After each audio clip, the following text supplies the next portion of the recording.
Siri was revolutionary, decades ahead of its time, dominating the market, with no competition in sight. Until it wasn't. The rise of AI forced Apple to innovate. They couldn't do it.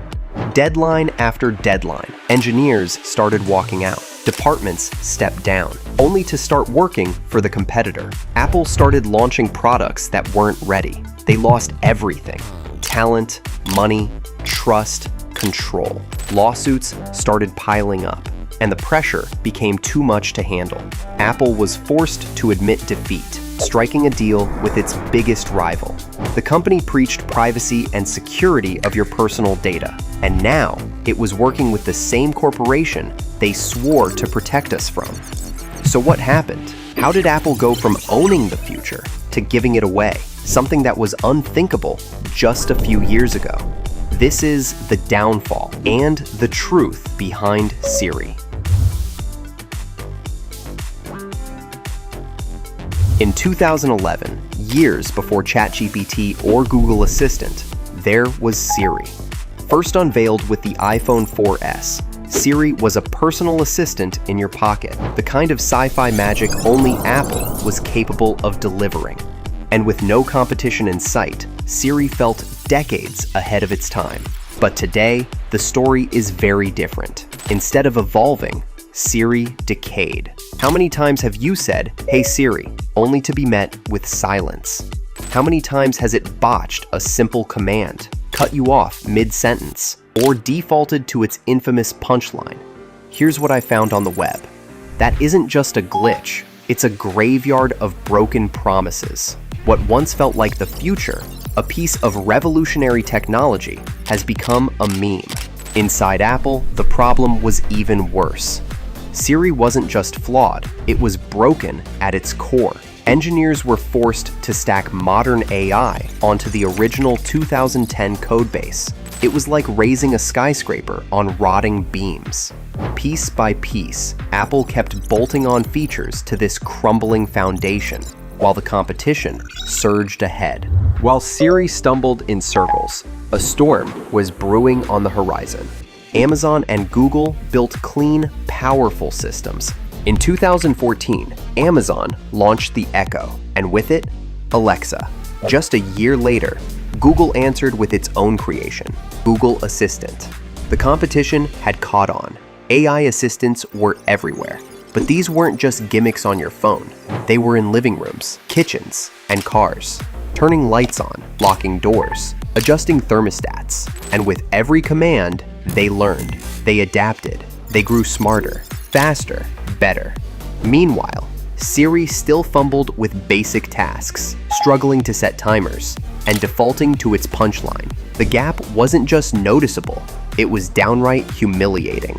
For Apple, a company built on defining the future, this was an existential crisis. They weren't leading anymore, they were chasing.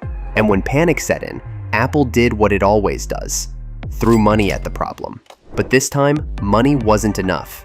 No amount of money could fix a culture that was already decaying at its core. In 2018, Apple made what looked like a masterstroke. They poached John Giannandrea, Google's head of AI, the architect behind the systems that crushed Siri. He would now report directly to Tim Cook, Apple's CEO. The message was clear: salvation had arrived. John had decades of experience. Unfortunately, he wasn't subscribed to our channel, something that would serve as a grave mistake in the future. But when Giannandrea stepped inside, he didn't find a project to fix. He found a battlefield. Reports described a fractured empire, turf wars, all at the heart of the world's most valuable company. John Giannandrea was supposed to be the savior, the man who would unite Apple's fractured AI vision. But the moment he walked in, John slammed into the buzzsaw of Apple's culture. Inside the company, the AI/ML division carried a cruel nickname that whispered in the hallways: AI/ML-ESS. A second-class team, too cautious, too slow, too scared to take a risk. The complete opposite of Apple's legendary hardware and software groups. These were teams that thrived on speed, secrecy, and brutal deadlines. The result? Chaos. two visions pulling in opposite directions. Apple's software leaders didn't just resist change, they actively fought against it. And that fight would drag on for years. At one point, the company was torn between two competing blueprints for Siri, a lean on-device model, or a sprawling cloud-based system. But instead of making a decision, they froze. Paralysis set in, time slipped away, and the AI revolution raced ahead, leaving Apple behind. Janandria, the man hired to fix the issue at hand, was sinking in quicksand. His authority was undermined, his vision blocked, his ideas dismissed. By early 2025, his responsibilities were stripped away, so his team could put more focus on the very same AI features they had already failed to deliver. Insiders now whispered that Janandria may walk away entirely, a stunning symbol of Apple's AI collapsing. And that dysfunction explained everything: why Siri feels clumsy, inconsistent, schizophrenic. Today's Siri isn't a single system, it's a Frankenstein, stitched together from competing parts, each pulling in a different direction. A reflection of Apple, a trillion-dollar giant too fractured and indecisive to commit to one vision. John Janandria was helpless. His decades of experience served useless against the company's indecisive nature. If only he was subscribed to the Blueprint Rewritten channel, things might have turned out differently. Don't make John's mistake. Subscribe to the channel. Back to the video. As Apple's internal wars dragged on, the company slowly began bleeding its most precious resource: talent. One by one, the brightest minds started walking out the door. What started as a trickle became a flood. Insiders called it a crisis of confidence. By early 2025, Apple lost its top AI engineers and researchers. The worst part? They were walking into the arms of the rivals: Meta, OpenAI, Anthropic, Google, the very same companies that had already left Apple in the dust.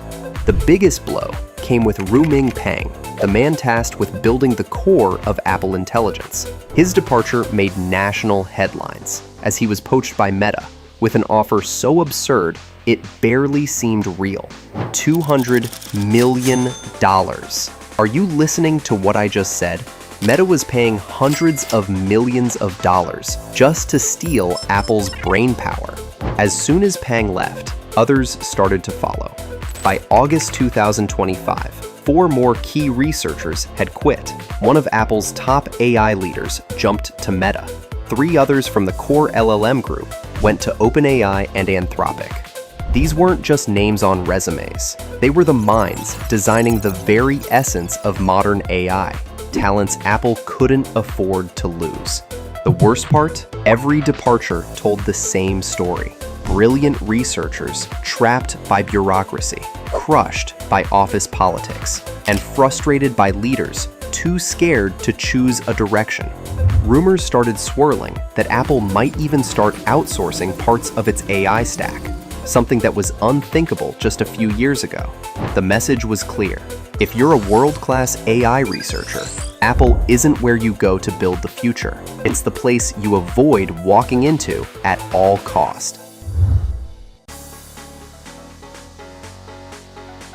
With Apple's AI slowly collapsing and its codebase in ruins, leadership turned to the one weapon that had never failed them before: marketing. WWDC 2024. The curtain rose on Apple Intelligence. The keynote was absolute cinema, polished, seamless, and breathtaking. On stage, Siri wasn't the clumsy relic we all remembered. She was reborn, smarter, faster, and most importantly, contextual. Siri was woven into every corner of your digital life. This was the Siri Apple fans had been begging for. The Siri Apple needed to prove it was still in the race. But behind the dazzling demos lurked a darker truth. Much of what the world saw wasn't even real. Those headline features, they didn't actually work on devices. They were aspirations dressed as reality. A mirage. Fake news. Apple had built its empire on products that simply worked. Promoting unfinished and unstable software was more than just a gamble. It was Apple risking its most sacred asset of all: trust. The fallout was immediate. iOS 18's marquee features slipped from one delay to another. Apple quietly admitted that the rollout would, quote, take longer than expected. Insiders whispered 2025, while others pointed to 2026 as the release year. Behind closed doors, executives like Craig Federighi reportedly warned that the promises made by the marketing team were impossible to deliver on schedule. Then came the lawsuits. Plaintiffs accused Apple of running a pervasive marketing campaign built on a lie, claiming that the company was pushing fantasy features to sell iPhones the hardware couldn't power. As for the users who actually got the updates, they were treated to buggy Siri responses, broken notifications, and overheating devices. The experience felt less like an upgrade and more like a full-blown software crisis. Apple promised a revolution. Instead, it delivered disappointment, lies, and failure.